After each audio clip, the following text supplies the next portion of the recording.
వరదలతో ఏడో రోజు ఏడుపాయల ఆలయం జలదిగ్బంధంలోనే ఉంది. ఆలయాన్ని చుట్టుముట్టిన మంజీరా నది ప్రమాదకర స్థాయిలో ప్రవహిస్తుంది.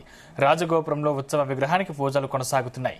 ఎగువన సింగూరు ప్రాజెక్టు 5 గేట్లు ఎత్తడంతో ఆలయం వద్ద మంజీరా ఉధృతి కొనసాగుతుంది. గర్భగుడిలో అమ్మవారి పాదాలను తాకుతూ మంజీరా జలాలు వెళ్తున్నాయి. అటు సింగూరుకు వరద కొనసాగుతుంది. ఇన్ఫ్లో 28,160, అవుట్ఫ్లో 43,447 క్యూసెక్కులుగా ఉంది. ప్రాజెక్టు పూర్తి సామర్థ్యం 29.917 టీఎంసీలుండగా ప్రస్తుతం 19.078 టీఎంసీల నీరు నిల్వ ఉంది.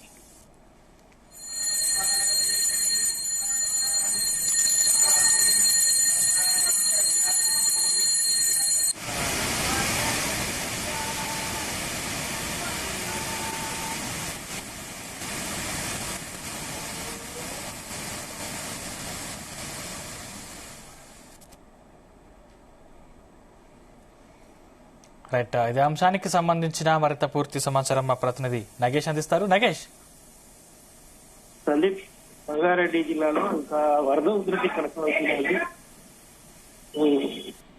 రంగారెడ్డి జిల్లా సింగూరు ప్రాజెక్టుకు సంబంధించి ఎగువన వర్షాలు కురుస్తుండడం చాలా వరకు ఇంకా వరద నీరు అయితే వస్తుంది. దీంతో ఏడుపాయల దగ్గర అయితే వరద ఉధృతి ఇంకా పెరుగుతూనే ఉంది. ఇప్పటికీ 7వ రోజు దాదాపుగా అమ్మవారి ఆలయం పూర్తి స్థాయిలో నీటిలో ఉందని చెప్పుకోవచ్చు. గతంలో అమ్మవారి పాదాలను తాకుతూ మంజీరా జలాలు వెళ్ళేది. ఇప్పుడు ఆ పరిస్థితి లేదు. ఇప్పుడు పూర్తిగా పైకప్పు స్థాయి నుంచి మంజీరా జలాలు వెళ్తున్నాయి. దీంతో అక్కడ పూజలు అయితే రాజగోపురం వద్ద కొనసాగిస్తూ ఉన్నారు. అమ్మవారి ప్రధాన ఆలయంలో పూజలు చేసే పరిస్థితి లేదు కాబట్టి అక్కడ భక్తులను కూడా అనుమతించడం లేదు. దాదాపుగా వారం రోజుల పైగానే భక్తులను అయితే ముందస్తుగానే దర్శనాలు రద్దు చేసుకోవాలని చెప్పారు.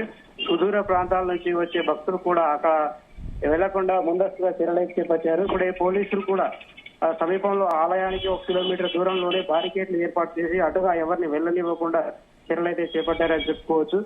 అయితే మంజీరా ప్రవాహం ఇంకా ఒక 10 నుంచి 15 రోజుల వరకు ఇదే విధంగా కొనసాగే అవకాశం ఉందని చెప్పి ఇరిగేషన్ అధికారులు అయితే చెప్తున్నారు. ఎగువన నిజామాబాద్, కామారెడ్డి, కర్ణాటక ప్రాంతాల్లో కురుస్తున్న వర్షాల కారణంగా వరద ఉధృతి అయితే సింగూరుకు ఎక్కువగా వస్తుంది. ఆ మంజీరా నది అనేది అక్కడి నుంచే ప్రవాహం మొదలవుతుంది కాబట్టి ఇక్కడ సింగూరు ప్రాజెక్టుకు వరద పోటు ఎంత ఎక్కువగా ఉంటే అంతకాలం అయితే ఈ పరిస్థితి ఇలాగే ఉండొచ్చు అని అధికారులు అయితే చెబుతున్నారు. ప్రస్తుతం సింగూరుకు అయితే 5 గేట్లు మీటర్ల ఎత్తు పైకెత్తి నీటి అయితే దిగబోతున్నారు. ఈ నేపథ్యంలో అటు సింగూరు ప్రాజెక్టు పరిసర ప్రాంతాల్లో కూడా మత్స్యకారులను వేటకు వెళ్ళనివ్వడం లేదు. ప్రజలు కూడా సందర్శనార్థం కూడా అనుమతి అయితే లేదు సింగూరు ప్రాజెక్టుకు. ఆ పూర్తి స్థాయిలో వరద ఉధృతి తగ్గిన తర్వాతే అన్ని మళ్ళీ పూజలు కొనసాగించే అవకాశం ఉంటుంది. నగేష్, ముఖ్యంగా వరద ఉధృతి పెరిగితే ఏంటి పరిస్థితి? అక్కడ వరద ఉధృతి ఇంకా పెరిగితే పూర్తి స్థాయిలో రక్షణ చర్యలు అయితే చేపడతారు. ఇప్పటికే సింగూరు ప్రాజెక్టు పరిసర ప్రాంతాల్లో పోలీస్ బందోబస్తు అయితే ఏర్పాటు చేశారు. మరోవైపు కాలువలకు సంబంధించి ఇప్పటికే 2 కాలువలకు గండ్లు కూడా పడ్డాయి. వరద ఉధృతి పెరుగుతుండడంతో ఇసోజిపేట తర్వాత మరో ప్రాంతాల్లో గండ్లు పడడంతో ఇటీవలే మంత్రి దామోదర రాజనరసింహ కలెక్టర్ తో కలిసి వెళ్లి ఆ కాలువను సందర్శించారు. ఆ మరమ్మతులు అయితే కొనసాగుతున్నాయి. మరో ప్రాంతంలో కూడా మరమ్మతు కార్యక్రమాలు చేయిస్తున్నారు. ఒకవేళ వరద ఉధృతి ఇంకా పెరిగితే ఇంకో గేట్ పెంచితే మళ్ళీ ఓపెన్ చేసే అవకాశం ఉంటుంది. కానీ ఎక్కువ గేట్లు ఓపెన్ చేసిన సందర్భంలో అయితే దిగువ ప్రాంతాల్లో ఉండే ప్రజలకు తీవ్ర ఇబ్బందులు పడతారు. ఎందుకంటే దిగువన ఉండే వరద ఉధృతి ఎక్కువ అయితే పంట నష్టం కూడా జరుగుతూ ఉంటుంది. కాబట్టి వరద ఉధృతి తగ్గించే డైవర్ట్ ప్లాన్ అయితే అధికారులు, ఇరిగేషన్ శాఖ అధికారులు అయితే చేస్తూ ఉన్నారు. గతానుభవాల దృష్ట్యా రైతులకు తర్వాత ప్రజలకు ఇబ్బందులు కలగకుండా అయితే చర్యలు చేపడుతున్నారు. సందీప్, థాంక్యూ నగేష్.